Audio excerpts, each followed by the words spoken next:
अब ये जो पैसा मालिक का हो गया, आपको तो दे दिया 1000 गुना उसने, ये रह गया भगवान का पैसा। अब इस भगवान के पैसे से सारी व्यवस्था हो रही है। तो कहते हैं जो भी वैसे अनधिकारी के पास दान किया जाता है और उससे कोई खाता है, वहां पर उसको पाप लगता है, क्योंकि वो अधिकारी है ही नहीं। वो तो एक दूसरे का संस्कार आपस में फिर उलझता ही रहेगा वहां पर। यहां संस्कार नहीं उलझेगा आपका। आपने दान किया भगवान के निमित्त, वो आपका नहीं रहा। आप कहते ब्रह्मदंड से करे पवित्र हो जैसे का तैसा। फिर यहां परमात्मा की वाणी अमृत से उसको शुद्ध किया जाता है और फिर वो पवित्र होकर के आप में वो पैसा अन्न फिर आपको खिलाया जाता है। वो आप पर असर नहीं करेगा किसी का, लेकिन आपको उसका प्रतिफल 1000 गुना होगा। ये मालिक का विधान है।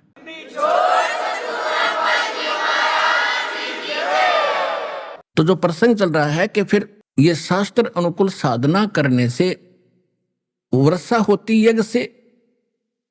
अब यहां पर 5 यज्ञ होती हैं। एक यज्ञ है धर्म की, धर्म यज्ञ।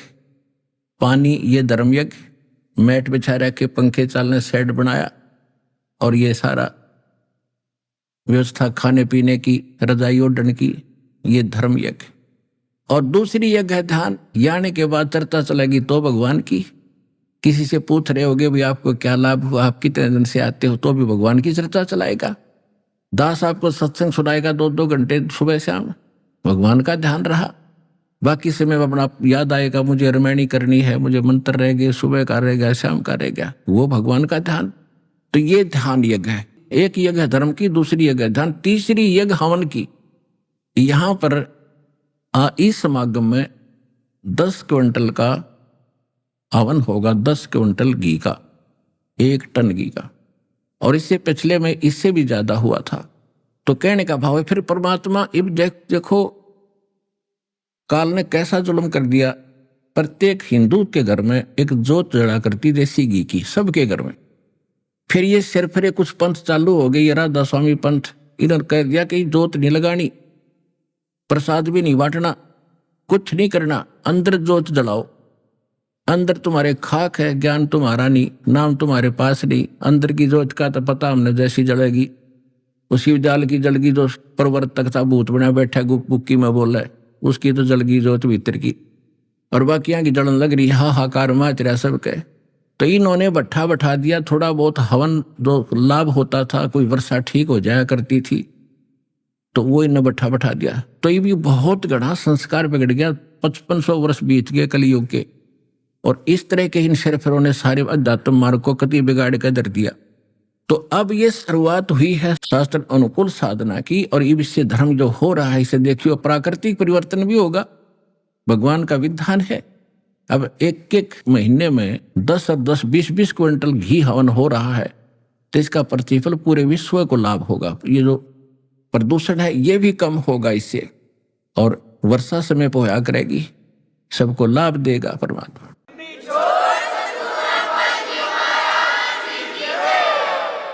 यदि 1 वर्ष या 2 वर्ष वर्षा ना हो, हाहाकार मार जाए। यहाँ पे ये कहें ट्यूबवेल ला लिया फलाना, ये ट्यूबवेल में पानी कहाँ रहेगा, टक्कर मार के मर जाए दुनिया। और आगे तो और जनसंख्या बढ़ेगी, इतना भी दिमाग काम नहीं करे, तुम आगे खाओगे क्या। अगर हम शास्त्र अनुकूल साधना करेंगे, परमात्मा पे आश्रित हो जाएंगे, तो हमें सब कुछ वो सतलोक से लाकर देगा। पुण्यात्माओं, भगवान है तो भगवान वाले काम करता है। हमें परमात्मा की डेफिनेशन का ही पता नहीं था, उसके लाभ कैसे होंगे। जब कबीर परमेश्वर जी आए हुए थे 600 वर्ष पहले ज्ञान समझाते थे। यही ज्ञान तो दास आज आपको बता रहा है, यही परमात्मा बता कर गए थे, वही सत्संग दास आपको सुना रहा है जो परमात्मा ने 600 वर्ष पहले हमें बताया था। और इन अज्ञानी स्वार्थी लोगों ने उसको दबा दिया कूड़े करकट में, अब उसको निकाल के आपके सामने किया। तो यही ज्ञान पहले बताते थे परमात्मा। तो इस बात से परमात्मा क्या कहा करते कि 3 देव की जो करते भक्ति, उनकी कदे ना हो मुक्ति। ये सारे ज्ञान दिया करते, जब दाता देता था वो दास आपको बता रहा। तो इसका विरोध कर दिया परमेश्वर का, उनके साथ ऐसे जुल्म किए, आंखों में आंसू आ जाते हैं। उनकी जो लीला हम पढ़ते हैं, और वो फिर भी हमारे लिए संग्रहशील रहे। आप हमारे लिए तड़फ रहे क्योंकि हम उसके बच्चे हैं। ना परमात्मा को क्या जरूरत है यहाँ आकर धक्के खाने की गंदे लोक में, हम दुखी। तो हम उसके बच्चे हैं, अपनों के लिए अपना ही दुखी होता है। आपको कब समझ में आओगी ये कहानी, वो थोड़ा सा समय लगेगा, क्योंकि आप बच्चे हो भी, इस मार्ग में स्टार्टिंग है आपकी। और जो पुराने हो गए हैं उनको पता चल गया है कि सचमुच कहानी यही है। अब परमात्मा 600 वर्ष पहले जब आई यही ज्ञान सुनाया करते थे, उन्हें विरोध कर दिया। कभी तो उनको कुएं में डालकर मिट्टी तले दबा दिया, टनों 1000 टन मिट्टी दावी दी, परमात्मा को दबा दिया। और घंटे बाद जाकर देखा वो सिकंदर लोधी राजा के पास बैठे भगवान, उबलते हुए सरसों के तेल के कढ़ाई में डाल दिया परमेश्वर को कि जल के नष्ट हो जाएगा। लेकिन एज रहे दाता बाहर आ गए, कुछ नहीं हुआ। और भी दादा ने कितनी यातनाएं दी। जब उन्होंने देखा कि ये ना मर रहा है और ना ज्ञान से पराजित हो रहा है, तो इन्होंने झूठी चिट्ठियां डाल दी सब जगह कि कबीर जुल्हा काशी वाला और ऐसे ऐसे भंडारा करेगा 3 दिन का, और प्रत्येक भोजन के बाद एक दोहर देगा, एक मोहर देगा। मोहर होती थी 10 ग्राम सोने का एक सिक्का बना होता था, और एक दोहर होती थी बहुत अच्छा कंबल, जैसे आजकल तो कंबल हो गए, उस समय इस सूती कपड़े की होती थी बहुत अच्छी, वो सबसे कीमती होता था दोहर।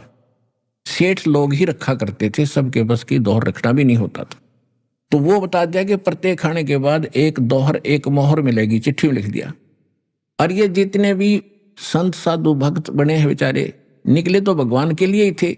आगे जैसे गुरु मिले वहां उन्होंने भक्ति के लिए उनके पास बैठ गए, तो हजारों डेरे बने हुए थे, कई हजार की संख्या में। और वहां से सभी साधु संत मंडलेश्वर चल पड़े अपने भक्तों को ले लेकर, सारे चेलों को,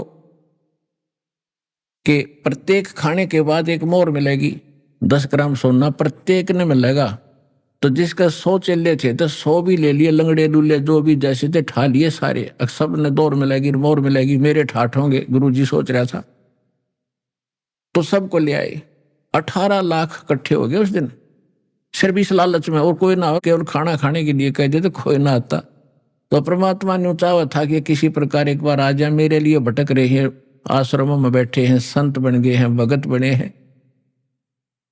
तो वहां परमेश्वर ने दूसरा रूप बना के और सतलोक से 9 लाख बैलों के ऊपर, जैसे गधों के ऊपर सामान लादा करें इन थैलों में, बोरों में, तो ऐसे 9 लाख बैलों पर सामान लाद के ये खांड बूरा और बने ये सारा घी है, घी के टीन के टीन, और बनी बनाई लाडू जलेबी पकौड़ी कचौड़ी खुरमेड़े सारे कुछ, आलू सब कुछ ला रखे। और वहां लगा दिए टेंट। 18 लाख आदमियों का जब भोजन बनेगा काफी स्थान में, और नो पूरियां की, रोटियों की पाड़ पड़ी, चावल बने बनाए, नो ढेर के ढेर लाग रहे। और हो गया भंडारा शुरू। दूसरा रूप मालिक ने बनाया केसो नाम के बंजारे का, और आप बैठ गए चौपड़ी में। सिकंदर लोधी भी पहुंच गया वहीं पर, परमात्मा अपने डबल रोल में बैठ के वहां एक तंबू के अंदर, और जनता भोजन खा रही है। जब भी खाना खाते हैं तैयार खड़े हैं, वहां सतलोक से ही भगत आए, परमात्मा के बच्चे, यहां पर सेवा की उन्होंने आकर। 9 लाख बैलों के साथ कम से कम 1 लाख तो जरूर आए होंगे खाना खिलाने वाले। तो उन सबको खाना खिला रहे हैं और 2 मोहर रख साथ दे रहे प्रत्येक खाने के बाद। और कोई बेईमान नु कहे ना मेरी मां ना आन पाई कि मैं सूखा सीधा दे दो आटा, तो उनको आटा चीनी घी सारा डाल के ले जा, और ठाठो ठाठ कर रखे। यहाँ 18 लाख आदमियों को काशी जमा देती, जब बॉर्डर एक शहर था छोटा सा, वो सारा भारत निकला सकता था एट ए टाइम ला करके 18 लाख आदमियों को भोजन 3 दिन खिलाते। 2 और मोहर वो कहां से लाते। तो कहने का भाव ये है कि ये वो परमात्मा है। आप यदि सत भक्ति सच्चे जलते पे विश्वास करके लगोगे तो ना जाने कित का बरकत दे देगा, कहाँ रख देगा, क्यों कर आपने पालेगा, क्योंकि आप उसके बच्चे हो। और जो वहां आए थे 18 लाख व्यक्ति, वो भी साधु संत भगत, बेशक डले ढो रहते थे तो बच्चे उसी के भगवान के लिए भटक रहे थे। तो परमात्मा कहते मैं रोवत हूं सृष्टि को और सृष्टि रोवे मोहे। गरीबदास इस वियोग को समझ नहीं सकता कोई। गरीबदास जी को परमात्मा बता रहे थे अपनी प्यारी आत्मा को कि मैं तो इनको रो रहा हूं क्योंकि ये दुखी हो रहे हैं और मेरे बच्चे दुखी हैं तो मैं भी दुखी हूं और ये मुझे खोज रहे हैं। ये सर्व सुखदाई सारे संकट मोचन हे परमात्मा, और ये गलती से गाय के स्थान पर गधी का नीचे बैठे हैं बाल्टी ले, तो वो कहां से भरेगी। और मैं कहता हूं तुम साधना गलत कर रहे हो, मैं तुम्हारा पिता हूं, मैं तुम्हारा भगवान हूं, मुझे लात मारे और मुझे गाली दे रहे। इन्होंने काल की भांग घनी पी रखी। उन काल के दूता ने तो परमात्मा का नाश करना चाहा था कि भाग जाएगा काशी छोड़ के, जब इसकी बेइज्जती होगी लोग इसके कपड़े पाड़ेंगे, खला हमने भोजन क्यों चिट्ठी डाली थी। और इसके विपरीत परमात्मा ने ठाठों ठाठ कर दिए तो नीच व्यक्तियों के तो फिट्टे मुंह हो गए जो भगवान के साथ विरोध कर रहे थे। और परमात्मा का दाव लग गया कि उसके बच्चे आ गए और उनको डबल रोल में, एक तरफ कबीर साहब बैठे धानक रूप में, दूसरी तरफ केशव बढ़कर बैठे एक सेठ रूप में, धनी रूप में। केशव पूछ रहा परमात्मा से कि हे कबीर जी आप इसे गंदे लोक में क्यों आ गए, उस सच्चे स्थान ने छोड़कर जा सारे सुख, और ये लोग बिष्टा जिनके उदर में और मगन फिरे दिन रात।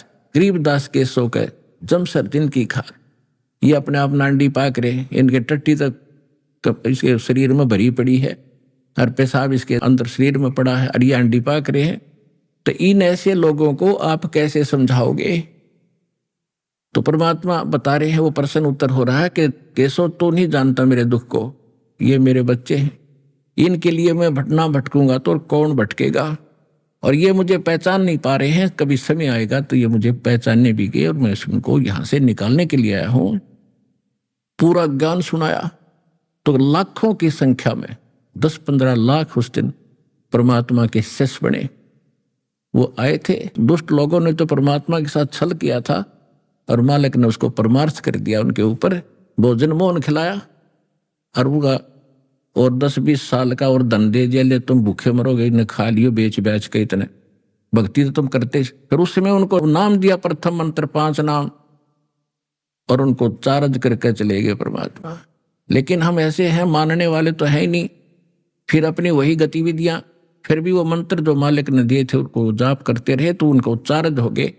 मोक्ष नहीं होना था, मोक्ष तो होगा अब, लेकिन वहां जो प्रसंग चल रहा था कि सभी प्राणियों की उत्पत्ति वर्षा से होती है, वर्षा यज्ञ से होती है और यज्ञ शास्त्र अनुकूल धर्म कर्मों से होते हैं।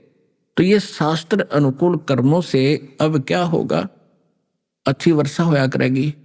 एक बार पुनः परमात्मा ऐसी सतिथि लाएगा विश्व में। मालिक ने कहा वचन है, वैसे तो नहीं आने की थी, हम कति बिगड़े पड़े हैं, पर उसके वचन से यूं होगा काम, क्योंकि वो दयालु है, जो ने बोल दिया वो सच्चा होगा। जिसके एक वचन से ये सब कुछ चल रहा है, ये पृथ्वी घूम रही है। पृथ्वी की गति जो है 1,08,000 किलोमीटर प्रति घंटा है, 1,08,000। अंदाजा नहीं ला सकता इसकी कितनी गति देखो।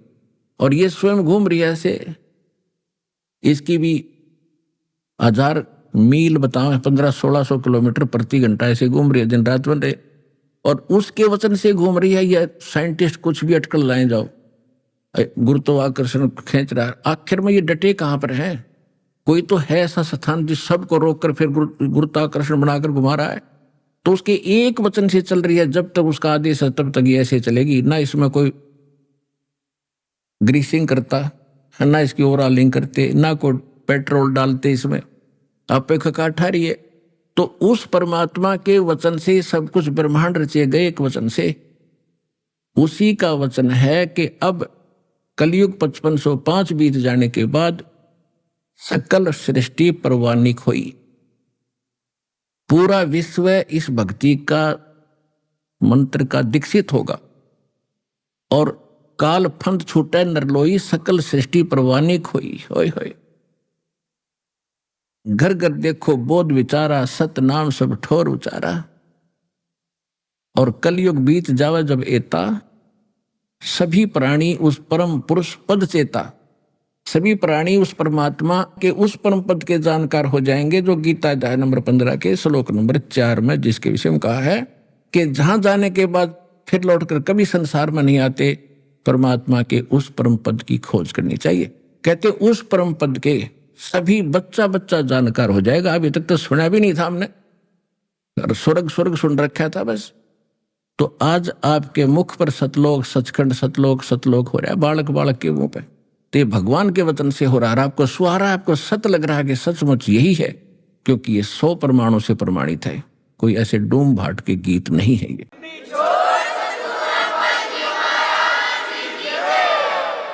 तो प्रसंग चल रहा है कि जो यज्ञ होते हैं ये धार्मिक शास्त्र अनुकूल साधनों से ये यज्ञ होते हैं, धार्मिक अनुष्ठान होते हैं, और ये कर्म लगाए ब्रह्म ने, और ब्रह्म की उत्पत्ति हुई उस अक्षर पुरुष अविनाशी परमात्मा से, और वही अविनाशी सर्वगतम ब्रह्म यानी सर्वव्यापी वासुदेव वो पूर्ण परमात्मा ही इन धार्मिक अनुष्ठानों में प्रतिष्ठित है। यानी उसी को मूल मानकर, उसी को मालिक मानकर, अपना इष्ट मानकर उसकी पूजा करनी चाहिए। जब शास्त्र अनुकूल साधना करनी चाहिए तब आपके शास्त्र अनुकूल कर्म बनेंगे, और वो कर्म जाएंगे फिर इन देवताओं के पास, संसार रूपी वृक्ष की शाखाओं के लगेंगे, और फिर हम उनको तोड़ तोड़ खाया करेंगे। धीरे धीरे रे मना धीरे सब कुछ होए, माली सींचे 100 घड़े समय आए फल होए। कहते धीरे धीरे रे बना धीरे सब कुछ हो, माली सींचे 100 घड़ा और फिर समय आए फल हो। अब जैसे आपने सत भक्ति रूपी पौधा आरोप किया है, रोपा है, इसकी अब शास्त्र अनुकूल जो दास ने भक्ति विधि बताई है इसके अनुसार इसकी सिंचाई करना शुरू करो। धीरे धीरे रे मना धीरे सब कुछ हो। एक आम के पौधे को पेड़ बनाने में 10-10 वर्ष लग जाते थे, और फिर देखना 10 वर्ष के बाद वो कितना ठाठ करता है, इतने फल लगते हैं, लदबद हो जाता है, और वो टहनी ना चाहते हुए फल देती है।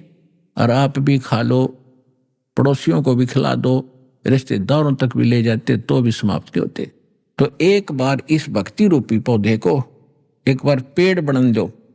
ये क्या करते हैं, कोई कहता जी 4 बार आ लिया कुछ लाभ नहीं हुआ, कोई कह जी मैं पाठ भी करा लिया और सतनाम भी मिल चुका है, अभी तक विशेष लाभ नहीं, कुछ तो लाभ हुआ है, थोड़ा सा और रहता है। तो थोड़ा समय दो भगवान ने। परमात्मा कहते हैं राम नाम रटते रहो जब तक घट में प्राण, और कभू तो दीन दयाल के भनक पड़ेगी कान। तो सभी तरीकों को अपना के परमात्मा पर विश्वास करके यह साधना करते रहो, इतनी जल्दी ना मचाओ। और फिर देखना कुछ दिनों के बाद आपके मुंह में जबान नहीं रहेगी, क्या मांगू यहाँ के, इतने सुख दे देगा आपको। लेकिन थोड़ा समय दो परमात्मा को।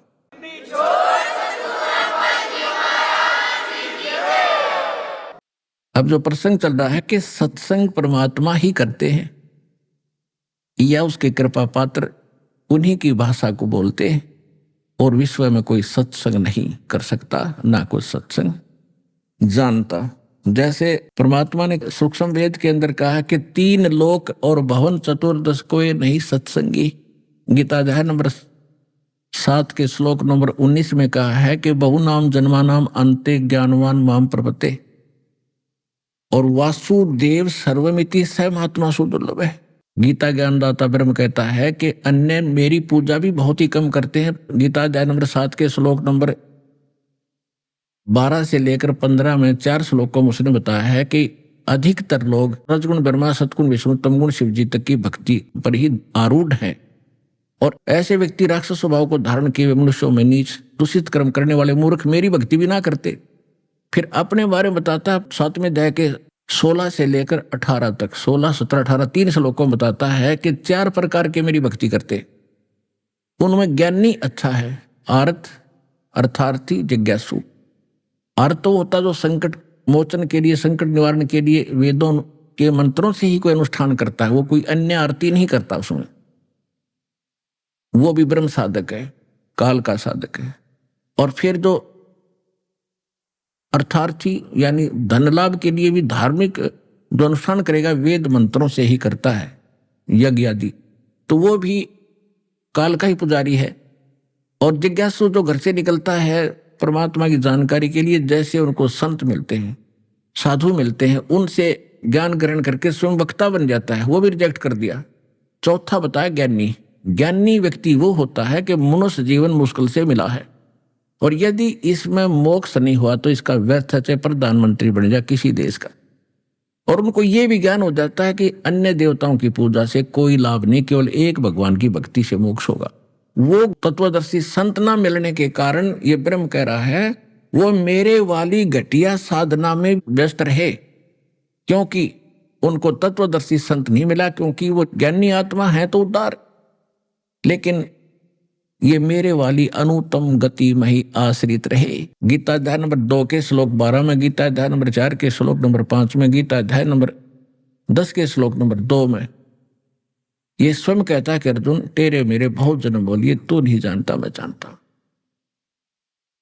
तो इससे सिद्ध है कि इसकी भक्ति करने से वो परम शांति नहीं मिल सकती, जो गीता अध्याय नंबर 18 के श्लोक नंबर 62 में, गीता अध्याय नंबर 15 के श्लोक नंबर 4 में वर्णित है कि उस परमेश्वर की शरण में जा जिसकी कृपा से तू परम शांति को और सनातन परम धाम को प्राप्त होगा, जहां जाने के बाद फिर लौट कर कभी संसार में नहीं आते। उस परम पद की खोज करनी चाहिए। तो वो परम पद इस काल की साधना से प्राप्त नहीं हो सकता, इसका ओम नाम है। गीता अध्याय नंबर 8 के श्लोक नंबर 13 में इसने कहा कि ओम इति एकाक्षरम ब्रह्म व्यवहारण माम अनुस्मरण ये प्रयाति तजन देहम से याति परमाम गतिम। मुझ ब्रह्म का केवल एक ओम मंत्र है, और जो इसकी साधना करता हुआ भक्ति कर उच्चारण करके सिमरण करता हुआ शरीर छोड़कर जाता है तो इससे मिलने वाली परम गति प्राप्त होती है। ब्रह्म की साधना वो मंत्र है, उसकी प्राप्ति ब्रह्मलोक है। 8वें अध्याय के 16वें श्लोक में कहा कि ब्रह्मलोक में गए हुए प्राणी भी पुनरावृत्ति में वहां गए भी वापस जन्म मरण में आते। तो वो स्थान जहां जाने के बाद फिर लौटकर संसार में नहीं आते, वो ब्रह्म साधना से नहीं प्राप्त होता। इसलिए इसने 7वें अध्याय के 18वें श्लोक में कहा कि मेरी साधना भी अनुत्तम है, घटिया है। ये ज्ञानी आत्मा है तो अच्छी आत्मा, नेक आत्मा, ये मेरे वाली यानी ब्रह्म के से होने वाले लाभ तक सीमित है। ये गति भी इनकी अश्रेष्ठ व्यर्थ है। इसलिए 7वें अध्याय के 19वें श्लोक में कहा कि बहु नाम जन्मा नाम अंते ज्ञानवान माम प्रपते। बहुत ही जन्मों के किसी अंत के लास्ट जन्म में कोई मेरे तक बुद्धि उठती है किसी की, ब्रह्म तक, ना तो अन्य देवताओं में लगे रहते ये भोली आत्माएं। और वासुदेव सर्वमिति स्वयं सुदुर्लभ है। ये बताने वाला कि वासुदेव परम अक्षर ब्रह्म ही सब कुछ है, वही पूज्य है, वही इष्ट रूप में मानने योग्य है, वही सर्व पाप नाशक है। उसी की साधना करने से हमारे शास्त्र अनुकूल साध कर्म बनते हैं, उसी से हमें सर्व लाभ होता है। इस जन्म में भी यहां भी सुखी होगे और आपका परलोक भी सुधरेगा। ये बताने वाला संत बड़ी मुश्किल से मिलेगा। जब परमात्मा आदरणीय गरीबदास साहिब जी को गांव छुड़ानी जिला झज्जर में मिले थे 10 वर्ष के बालक को, फिर उन्हें 13 वर्ष की आयु में ये सारी वाणी लिखवा दी थी। एक गोपाल दास नाम के दादूपंथी संत ने वो लिखी थी। उसके बाद उस परमात्मा गरीबदास साहिब जी की उस वाणी को पढ़ने वाले बहुत से भक्त हो गए थे। एक पंजाब के अंदर गरीबदास जी का कोई शिष्य इस वाणी को पढ़ रहा था, सुबह सुबह ब्रह्म वेदी पढ़ रहा था, जो आप जी प्रतिदिन नित्य नियम में करते हो ब्रह्म वेदी। उसको एक लुधियाना के पास एक वासियर गांव है, वासियर, वहां का एक राम राय उर्फ झुमकरा नाम का एक सरदार जी था। राम राय तो उसका वैसे नाम था, और झुमकरा नाम से वो वेल नोन था। जैसे गांव में अन्य नाम और रख लेते, किसी का बुंडू, किसी का सुंडू, ऐसे उसका झुमकरा नाम था। उसने जब यह वाणी सुनी उस भगत के मुख से, आकर्षित हुआ, क्योंकि तो भगवान की गॉड गिवन ज्ञान है, आत्मा को खींच लेता है। और वो तो पुण्यात्मा थे, वैसे भी वाणी के मर्मज्ञ है, वाणी के ऊपर कायल है ये सरदार लोग थे, सिख। तो उसने पूछा कि भगत ये किसकी वाणी है? गुरु ग्रंथ साहिब में तो मैंने कहीं देखा नहीं इसको। तो उस भगत ने बताया कि मेरे पूज्य गुरुदेव जी गरीबदास जी हैं, गांव छुड़ानी जिला, दद्दर तो नहीं था उस टाइम, गांव छुड़ानी दिल्ली के पास, सारा मार्ग बताया। और उनको परमात्मा मिले थे सतलोक से आकर के, जैसे नानक जी को मिले थे ऐसे ही। तो वो काफी प्रभावित हुआ इस बात से कि जैसे नानक जी को मिले थे ऐसे उनको मिले हैं, और ऐसी वाणी, और वो संत हैं अभी जीवित है। भगत ने बताया कि बिल्कुल अभी जीवित है। तो उसने अगले दिन ही वहां जाने की ठान ली, छुटानी पहुंच गया, सारा ज्ञान सुना गरीबदास जी से। होए होए, जब सारा ज्ञान सुनने के बाद उसने कहा कि हे भगवान, हे महाराज, ये ज्ञान तो आज तक हमारे को किसी ने नहीं बताया। होए होए होए, तब गरीबदास जी ने क्या कहा, तत्व भेद कोई ना कह रे झूमक रहा, ये पैसे ऊपर नाच सुनो राई झूमक रहा, कोटों मध्य कोई नहीं रे झूमक रहा, अरबों में कोई गर्क सुनो राई झूमक रहा। होए होए, कहते इस तत्व भेद को कोई नहीं जानता, सिर्फ कथा कर दी, पैसे मिल गए, यहां तक सीमित है ये लोग। इसका ऊपर नाच नच रहा, सारा पैसे ऊपर नाच सुनो रहा झूमक रहा। और इस ज्ञान के जानने वाला, जो तत्व ज्ञान के जानने वाला जो मैं बता रहा हूं, तुझे अरब संतों में नहीं मिलेगा, अरबों में, मानव शरीरधारी करोड़ों में नहीं मिलेगा, करोड़ों में नहीं मिलेगा, अरबों में कोई गर्क सुनो रहे झूमक रहा, अरबों में। होए होए, पुणात्माओं, आज पूरे विश्व के मानव की आबादी 7 अरब से कुछ ऊपर है, और उस 7 अरब आबादी में 1 अरब कम से कम ये मार्गदर्शक भी होंगे, गांव गांव में, घुर घुर में। तो इन सब आज विश्व में इस दास के अतिरिक्त ये तत्व ज्ञान किसी के पास पृथ्वी पर नहीं है, 21 ब्रह्मांड में नहीं है।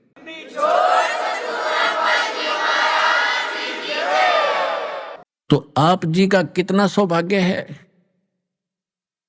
और सराहो आपकी किस्मत, और धन धन करो उस परम पिता को जिसने आपको ऐसे समय में जन्म दिया।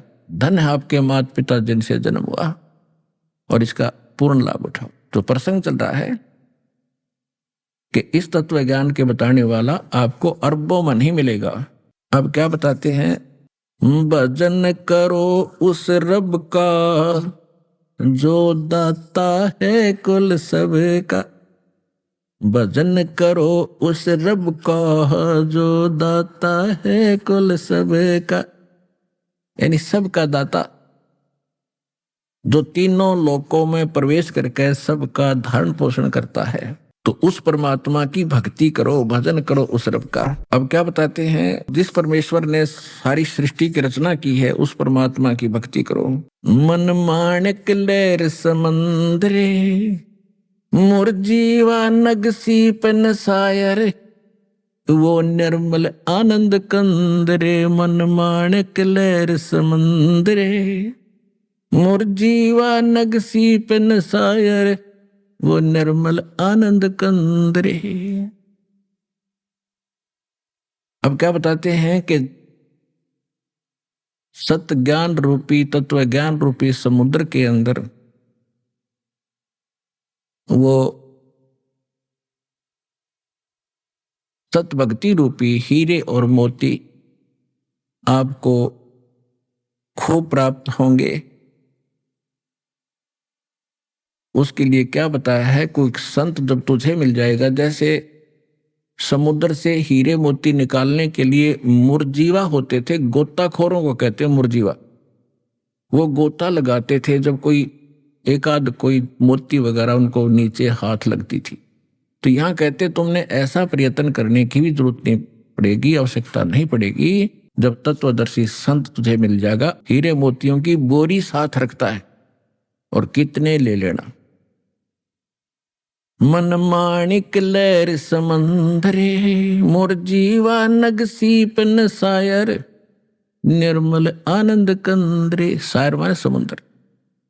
भाई मोती मुक्ता दर्शत नाही, ये जग है सब अंदरे, दिखत के तो नैण चश्म इनके, फेरा मोतिया बंदरे, दिखत के तो नैण चश्म इनके, फेरा मोतिया बंदरे। के दिखे थे विद्वान, संस्कृत भाषा खूब बोलते थे, चारों वेदों को चतुर्वेदी कहलाते थे, घोट लेते थे, और कहते ये दिखत के तो नैण चश्म इनके, फेरा मोतिया बंदरे। ये दिखे विद्वान महर्षि मंडलेश्वर सारे वेदों को कंठस्थ कर रखा, ये तो ऐसे हैं जैसे किसी का मोतियाबिंद हो जाता है तो उसकी आंखें स्वस्थ दिखाई देती हैं, तो उसने देखता कती नहीं। तो ये निपट अंधे थे, इनको ज्ञान नहीं था, अज्ञान रूपी मोतियाबिंद इनके हुआ था। मोती मुक्ता दर्शत नाही, ये जग है सब अंदरे, दिखत के तो नैन चश्म इनका, फेरा मोतिया बंदरे। नर नारायण देही पाके, कटा नजम का फंदरे, रतन अमोली दर्शत नाही, धक है धिक्कार है जाकी जंदरे। पूर्ण ब्रह्म जो रटे अविनाशी, जो भजन करे उस गोविंद रे। भाव भक्ति जा हृदय होई, क्या कर है सुरपति अंदरे। होय होय। इंद्री कर्म न लगे लगारम, जो भजन करे निर्द्वंद्रे। गरीबदास जग कीर्ति होगी, जब लग सूरज चंद्रे। अब क्या कह रहे हैं कि ये मनुष्य परमात्मा जैसा शरीर बॉडी आपको मिला है, नर नारायण देह पाके, और कट्या न जम का फंदरे, यह काल का बंधन पूर्ण मोक्ष नहीं हुआ। और रतन अमोली दर्शत नाही, और धिक्कार है वाकी जंदरे। जिसने ये अनमोल रतन यानी सत साधना रूपी जो अब निर्णय करके आपको बता दिया है कि ये है वो भक्ति के यथार्थ मंत्र जिससे मोक्ष होगा, ये रतन है, ये अनमोल खजाना है आपका, ये लाल है। परमात्मा कहते चारों युग में मेरे संत पुकारे, और कोक कहा हम हेल रे। हीरे माणिक मोती बरसे, ये जग सुगता ढेल रे। कि हम चारों युगों में आए हैं। परमात्मा कबीर जी कहते हैं सतयुग में सत सुकृत कह टेरा, त्रेता नाम मुनींदर मेरा, द्वापर में करुणा में कहाया, कलयुग नाम कबीर धराया। चारों युग में हम पुकारे, कूक कहा हम हेल रे। हीरे माणिक मोती बरसे, ये जग चुगता ढेल रे। ढेल माने डले, कंकर पत्थर चुग रही है आन उपासना करके, और हम यथार्थ भक्ति रूपी हीरे मोती बरसा रहे हैं, जगह जगह चर्चा कर रहे हैं, हमारी कोई सुनता नहीं। कहते पर भी लेन जात है दुनिया, हमारा ज्ञान किने ना सुनिया। ये पर भी लेन जाते मर जाते हैं, वहां डूब के की तब फलड़ा जाती है, कहीं कुछ हो जाता है। जैसे केदारनाथ के ऊपर कितना नाश हो गया, 10-20 हजार आदमी मर गए जो भक्ति परमात्मा के लिए भटक रहे थे। जहां भगवान है वहां आसपास भी नहीं आ रहे हो या कोई दिक्कत नहीं। वहां पहाड़ों पर जाते हैं, एक तरफ हजारों मीटर खाई होती है, देखा तो कलेजा फटे। हम वहां पहुंच गए, हरियाणा आ जाता आश्रम में तो ज्ञान बिना, अब ज्ञान होगा तो यहाँ देखना ढूंढा उठेगा, यहाँ भी आएंगे।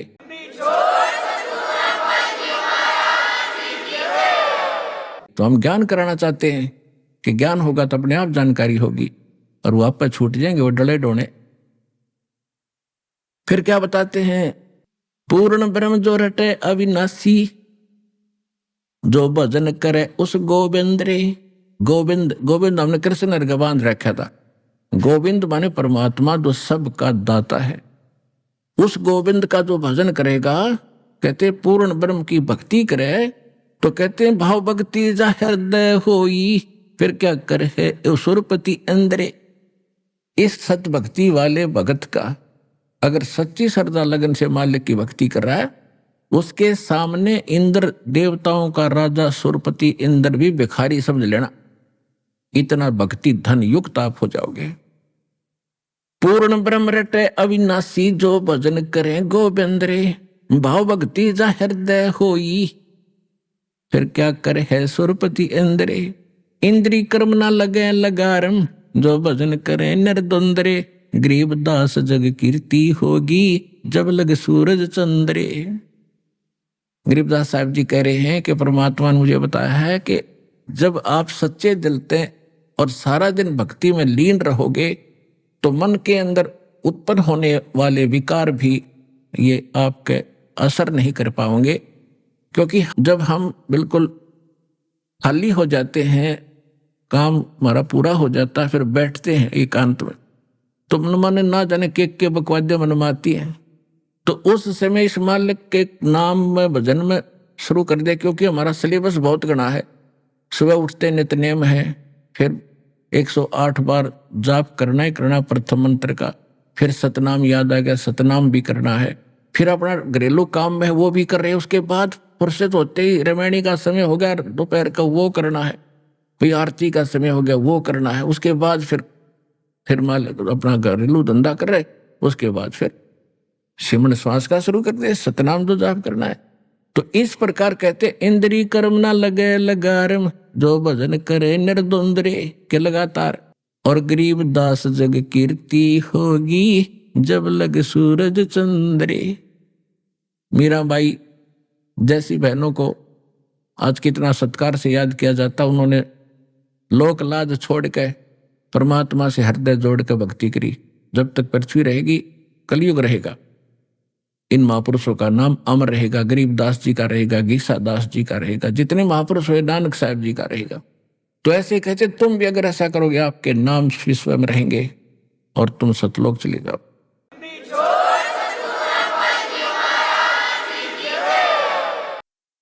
परम पिता परमात्मा पूर्ण ब्रह्म सर्व सृष्टि रचनहार कबीर देव कबीर साहब जी की असीम रजा से आप सभी पुण्यात्माएं सत्संग सुन रहे हैं। परमात्मा के इन यथार्थ वचनों को, इस सच्चे ज्ञान को जो भी जहां पर सुन रहा है, चाहे वो किसी डीवीडी के माध्यम से, किसी टीवी चैनल के माध्यम से या किसी पुस्तक के माध्यम से, वो सभी परमात्मा की विशेष आत्माएं हैं जिनको ये अमर ज्ञान अमर कथा सुनने को प्राप्त हो रही है। वो पुण्यात्माएं और अधिक पुण्यकर्मी प्राणी होते हैं जो सतलोक आश्रम में आकर के दीक्षा लेते हैं और संत दर्श का लाभ भी उठाते हैं। प्रथम सत्संग ज्ञान सुनने को जिनको प्राप्त हो रहा है वो पुण्यात्माएं हैं। इस ज्ञान से प्रेरित होकर के यहाँ आ जाते हैं वो महापुण्यात्माएं हैं, और यहाँ आकर के दीक्षा ले लेते हैं वो परमात्मा की विशेष आत्माएं हैं, वो देव आत्माएं हैं। और ये वो आत्माएं हैं जो प्रथम यहाँ पहले आएंगी, जो परमात्मा स्वयं आए थे कबीर परमेश्वर जी 600 वर्ष पहले सन 1398 में सहशरीर आए थे सतलोक से चलकर काशी बनारस शहर के अंदर एक लहरतारा नामक तालाब के ऊपर विकसित कमल के फूल के ऊपर विराजमान हुए थे। वहां से नीरू नीमा नाम के एक निसंतान जुलाहा दंपति उस शिशु रूपधारी बालक परमेश्वर को कमल के फूल से उठाकर घर ले गए थे। धीरे धीरे परमात्मा लीला करते हुए जो 5 वर्ष के हुए, उसी समय से जिस उद्देश्य को लेकर आए थे तत्व ज्ञान प्रचार करने के लिए, यथार्थ ज्ञान देने के लिए, उसको सुनाना प्रारंभ कर दिया था। और उस छोटी सी आयु में ही बड़े बड़े विद्वान पंडितों को, मंडलेश्वरों को ज्ञान में पराजित कर दिया था। लेकिन इंसान जब मानव शरीर प्राप्त कर लेता है, ये प्राणी जब इसको इंसान की जोनी प्राप्त होती है, शरीर प्राप्त होता है, तब ये इंसानियत भूल जाता है। अहंकार के अंदर इतना करड़ा हो जाता है। उसके लिए परमात्मा ने बताया है कि राज तजना सहज है, सहज त्रिया का ने, और मान बढ़ाई ईर्षा दुर्लभ तजना ये। तो उस समय उन ऋषि मंडलेश्वरों के सामने ये मान बढ़ाई ईर्षा अड़ी रही, जिस कारण से सत्य को सदग्रंथों में आंखों देख करके भी उन मूर्खों ने स्वीकार नहीं किया और परमात्मा को एक सिंपल सुदर मानकर, एक धानक दुल्हा मानकर उस लाल को ठुकरा दिया। और जिसकी हानि, जिसका घाटा हम आज तक पूरा नहीं कर पा रहे, वो हमारे उन अज्ञानी धर्मगुरुओं का ही कारण था कि वो न तो परमात्मा को महत्व दे सके, मान बढ़ाई अहंकार के कारण। एक ब्राह्मण जाति उस समय सर्वोच्च जाति मानी जाती थी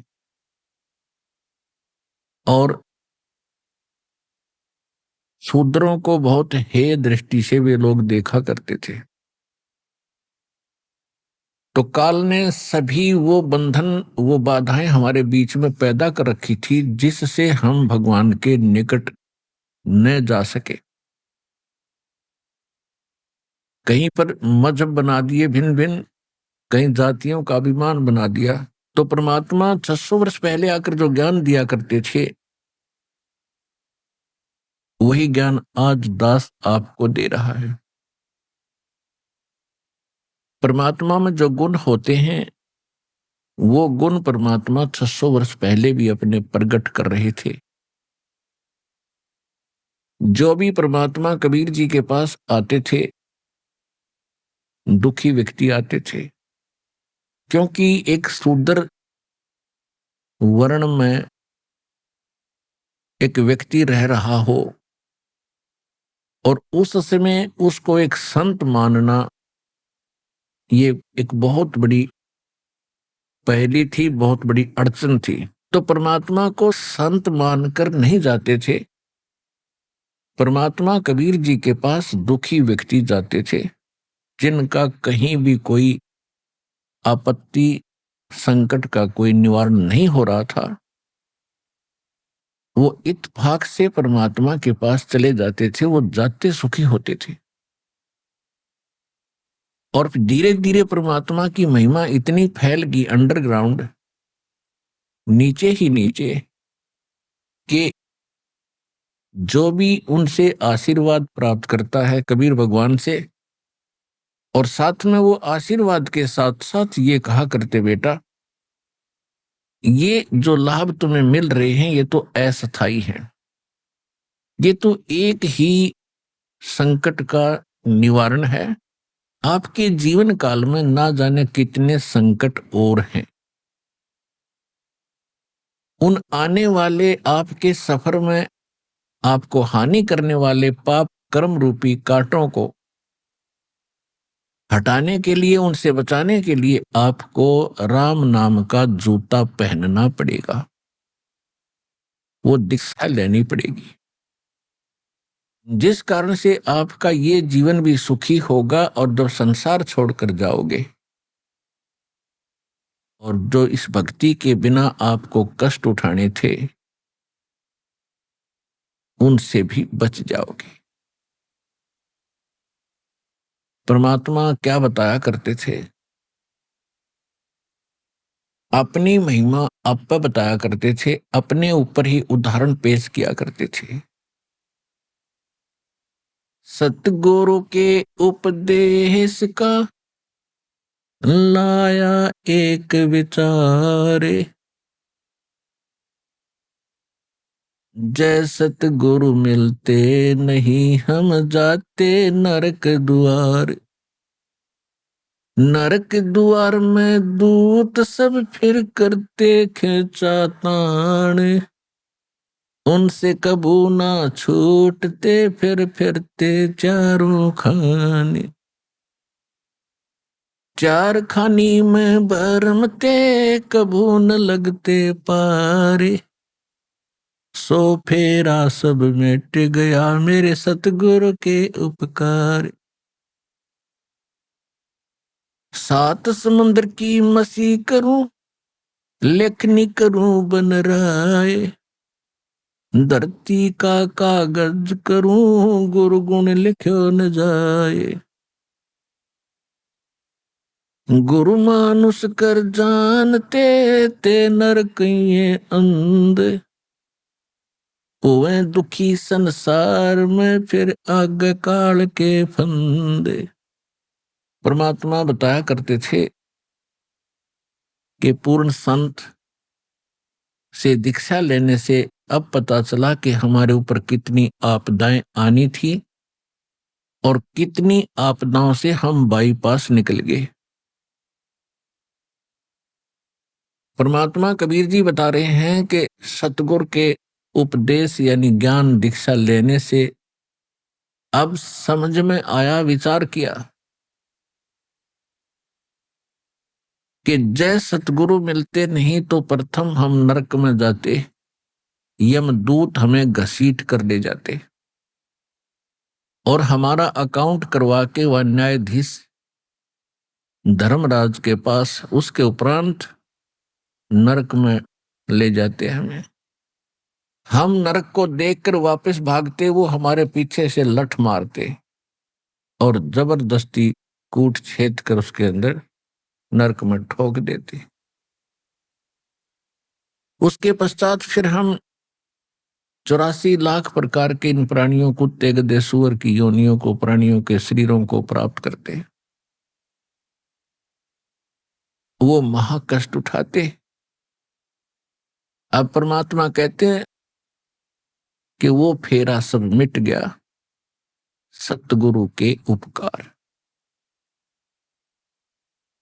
ये सारा कुछ ना यम के दूत पकड़ेंगे आपको, कबीर परमात्मा के बच्चे को यम के दूत नहीं ले जा सकते यदि वो आजीवन मर्यादा में रहेगा। जब लग हंसा हमरी आना, काल लगे ना तेरा बाना। जब लग, हे प्यारी आत्मा, काल को परमात्मा कह रहे हैं कि जब तक ये आत्मा मेरी मर्यादा में रहेगी तब तक हे काल तेरा कोई अटैक इस पर नहीं हो सकता। हम अपनी गलती से मार खाते हैं, मर्यादा तोड़ देते हैं और जिस कारण से काल का दाव लग जाता है। कुछ ऐसे भक्त होते हैं जो मर्यादा तोड़ भी देते हैं, उनको कोई हानि भी नहीं हो रही होती है क्योंकि अभी वो हानि होने का कोई पाप कर्म निकट नहीं है उनका। इसलिए उनको ऐसा लगता है कि हमने नाम भी त्याग दिया, शरण भी छोड़ दी और हम सारे वही कर्म कर रहे हैं जो पहले करते थे, हम भी ठीक हैं। वो ठीक ठाक नहीं है। जैसे ये शेड डाल रखा है, जून का महीना है, रात्रि के समय कोई इससे बाहर जाकर बैठ जाता अंधा और वो कहता मैं तो शेड छोड़कर आ गया, मुझे क्या आपत्ति आ रही है, सूर्य उदय होने दे, तेरी टांट में लगेगी वह गर्मी, जब पता लगेगा तुझे शेड छोड़ आने से क्या हानि हुई। जब तक रात्रि है इतने कोई नो प्रॉब्लम, और ऊपर से वर्षा होगी, ओले गिर गए, सिर फोड़ेंगे, तब पता चलेगा शेड छोड़ने के से कितनी हानि होगी। इसी प्रकार जब तक परमात्मा कहते हैं मेरी शरण में हो, काल का अटैक नहीं लगेगा होगा, और मर्यादा तोड़ देने से फिर काल कुछ भी कर सकता है। तो इस कारण से परमात्मा कहते हैं जब लग हंसा हमारी आना, काल लगे नी तेरा बाना।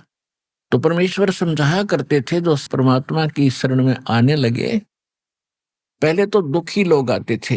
ज्ञान गुण तो क्योंकि ऋषि महर्षियों के पास ही माना जाता था, जो संस्कृत बोलते थे उनको विद्वान माना जाता था, ज्ञान तो उन्हीं का सच्चा मानते थे हम। लेकिन दुख दूर हो रहे थे इसलिए मालिक के पास आ रहे थे, और संत ऋषि उन्हीं को मान रहे थे जो घनी संस्कृत बोला करते थे। तो ये हमारी अध्यात्म ज्ञानहीनता का दुष्परिणाम रहा कि हम इन अज्ञानियों को, आचार्यों, शंकराचार्यों, मंडलेश्वरों, इन ऋषि महर्षियों को हम विद्वान मानते रहे,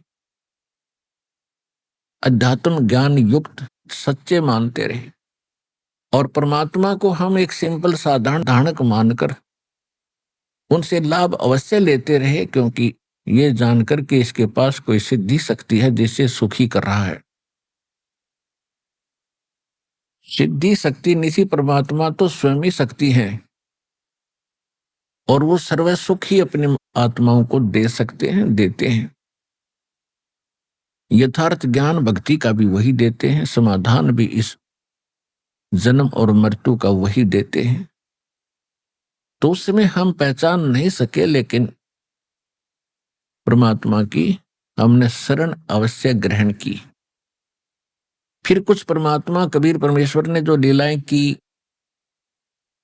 उनसे भी प्रभावित होकर के हम परमात्मा की शरण में आते रहे। और परमेश्वर कहीं भी जाकर के एक तारा लेकर खड़े हो जाते थे, अपनी सुरीली आवाज में, जैसे बाजीगर तमाशे दिखाते हैं, खेल दिखाते हैं, डुगडुगी बजाने लग जाते हैं, ऊंची ऊंची आवाज लगाने लग जाते हैं, 100-200 भक्त इकट्ठे, लोग इकट्ठे हो जाते हैं, देखते हैं क्या करेगा। हमारे लिए परमात्मा ने वो बाजीगर वाला काम भी किया कि किसी तरह ये मेरे को पहचाने, मेरे निकट आ जाएं और मेरे से उपदेश लेकर के कुछ भक्ति कर लें, इनको कुछ राहत मिल जाए। तो 3 युगों में परमात्मा ने यह प्रयत्न जारी रखा, हमारे निकट आए, हमारे को ज्ञान भक्ति दी। और भी कई कारण बना करके, जैसे कहीं कोई साधु संत का रूप बना करके कुछ दिन, कुछ वर्ष किसी क्षेत्र में रहते थे और वहां के लोगों को सुख देते थे, दीक्षा भी बताते थे, मंत्र ये जाप क्या करो भाई। अब वहां 100-200 हजार व्यक्तियों को दीक्षा देकर 10-20 वर्ष रह करके वहां से चले जाते थे अचानक। अब उनको चार्ज करके कि इस भक्ति से वो चार्ज हो जाते हैं, सतनाम जो 500 नाम आपको मिलते हैं प्रथम, इनकी बहुत महिमा है, बहुत शक्ति है, बहुत सा लाभ आपको होता है। इससे आपको संसारिक लाभ भी होते हैं और आत्मा में एक विशेष शक्ति प्राप्त होती है, जिस कारण से वो परमात्मा की चाह समाप्त नहीं होती। उसका पुनर्जन्म भी मनुष्य का ही होता है इस प्रथम 5 नाम से जो जाप कर लेगा। सच्चे पूरे गुरु से लेकर जाप करता रहा और अचानक मृत्यु भी हो जाती है, सतनाम ना मिलता है, तो इससे मनुष्य जीवन तो गारंटीड है, तुरंत मिल जाता है। तो इसलिए परमात्मा चार्ज कर जाते थे, भक्ति से युक्त कर जाते थे, फिर अगले क्षेत्र में चले जाते थे। और जिस कारण से उन पुण्य आत्माओं को फिर उस जीवन में भी राहत मिलती थी, नेक्स्ट जीवन भी मनुष्य का मिल जाता था। कई कई मनुष्य जीवन लगातार मिल जाते हैं। फिर परमात्मा मेहर करते हैं, वो जहां भी जन्मे होते हैं वो आत्माएं उनको फिर से वहां जाकर के फिर चार्ज कर जाते थे। जो जन मेरी शरण है ताका हूं मैं दास, गेल गेल लाग्या फिरूं जब तक धरती आकाश। कि एक बार जो मेरी शरण में आ गया, मेरी दीक्षा ले ली, उसको फिर मैं पार करके छोड़ूंगा, उसके पीछे पीछे फिरता रहूंगा। अब आपको घेर घोट के परमात्मा अब लाए हैं, यहां तक लाना था आपको। ये जब कलयुग 5500 वर्ष बीत जाएगा, उस समय परमात्मा ने सभी को पार करना था। ये पहले का वायदा था काल के साथ। और काल ने ये कहा था कि जब कलयुग 5500 के आसपास पहुंचेगा, उससे पहले इनको इतना कंडम कर दूंगा, इतना व्यर्थ कर दूंगा इनकी साधनाएं, कि तब भूत पितर देवी देवता तीर्थ व्रत और यहीं तक इनकी बुद्धि सीमित कर दूंगा। और आप बताओगे कि इन देवताओं की पूजा नहीं करना, तीर्थों पे नहीं जाना, तो काल ने ये कहा था कि तुम्हारे सिर फोड़ देंगे वो मेरे भ्रमित किए हुए व्यक्ति, और तुम्हारी एक नहीं मानेंगे। परमात्मा को पता था कि मैंने कैसे मनाना है इनको। मालिक को मालूम था कि सतयुग त्रेता द्वापर के अंदर ये घने दुखी ना होंगे, और जब तक ये प्राणी दुखी नहीं होता तब तक ये भगवान कम और बकवाद की ज्यादा इच्छा करता है। और जब इसके ऊपर कहर टूटते हैं तब सब बकवाद भूल जाता है, अपना जीवन रक्षा ही मांगता है। तो इस समय के लिए, भक्ति को जीवित रखने के लिए, हमारे अंदर हृदय में परमात्मा की आस्था बनाए रखने के लिए परमात्मा अपने प्रयत्न कर रहा था, और काल ये काल भगवान ज्योत निरंजन सरपुरुष ब्रह्मा विष्णु महेश का पिता ये काल है और इसका उद्देश्य है जीव को भ्रमित करके ऐसी साधना करवाऊं जिससे इसको कोई बेनिफिट भगवान का ना हो और अंत में ये विकारी बन जाए, गुटी सुटी लावे, चोरी करे, रिश्वत ले, मिलावट करे, अपने कर्म फोड़ ले और अंत में नास्तिक हो जा। पुण्यात्मा, इस दास ने दोनों जमाने देख लिए। छोटी सी आयु में 9-10 वर्ष का जब था, उस समय का व्यवहार भी देखा लोगों का, उस समय के विचार भी देखे, एक दूसरे से प्यार भी देखा और सन 1960 के बाद आज तक कितनी गिरावट मानवता आई ये भी मेरे समक्ष है। हम भक्ति भी करते रहे, कोई लाभ मिला नहीं। गुरु संतों को के पास भी बहुत से भाग्यशाली व्यक्ति गए, लेकिन वो दुर्भाग्य था उनको कि उनको वो संत नहीं थे। वो संत की वेशभूषा में काल के दूत थे, उनके पास कोई भक्ति नहीं थी।